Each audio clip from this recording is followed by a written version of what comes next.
सध्या लग्न सराई सुरू आहे. विविध ठिकाणी लग्न सोहळे मोठ्या उत्साहात पार पडताना दिसत आहेत.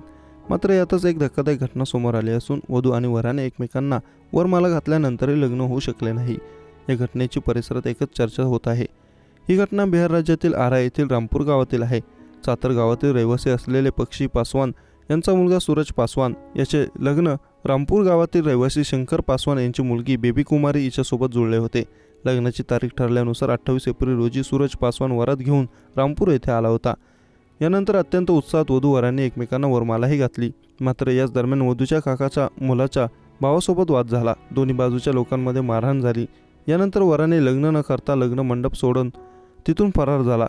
त्यामुळे या ठिकाणी अत्यंत गोंधळाचे वातावरण तयार झाले आहे आणि लग्न जुळवणारे मध्यस्थ आणि मुलीच्या बाजूने सतत वर पक्षाला लग्न जुळवण्याबाबत मदत मागण्यात आली. वधू पक्षाच्या अनेक प्रयत्नानंतर वर पक्षाचे लोक लग्नासाठी तयार झाले. तसेच आमच्या गावाजवळ लोहंगा बाबा मठिया येथील मंदिरात यावे, या ठिकाणी लग्न होईल अशी मागणी त्यांनी केली. त्यानुसार वधू पक्षाची मंडळी संबंधित मंदिरात पोहोचले.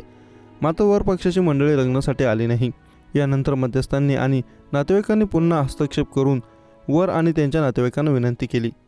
यानंतर पुन्हा वधू पक्षाच्या लोकांनी 5 मे रोजी वर मुलाच्या गावातील मंदिरात लग्नासाठी बोलवण्यात आले. मात्र जेव्हा यावेळीही मुलगा लग्नासाठी नाही आला तेव्हा वधूकडच्या लोकांनी बडहारा पोलीस ठाण्यात धाव घेतली आणि मदतीची मागणी केली. याबाबत वधू बेबी कुमारी या तरुणीने लोकल 18शी बोलताना सांगितले की लग्नाचे अर्धे विधी झाल्यावर माझे काका आणि वराचा भाऊ यांच्यामध्ये एका विषयावरून वाद झाला. यानंतर मारहाणही झाली. यानंतर वर लग्न सोडून रागाच्या वारात निघून गेला. यानंतर वरपक्षाच्या वतीने 2 वेळा मंदिरात बोलवण्यात आले. मात्र वरपक्षाच्या वतीने या ठिकाणी कोणीच आले नाही. यानंतर आम्ही पोलिसात धाव घेतली. तसेच आता वरपक्षाला बोलवण्यात आले आहे. जर त्यांनी लग्न केले नाही तर आम्ही वराच्या विरोधात तक्रार दाखल करू, गुन्हा दाखल करू असे तिने सांगितले.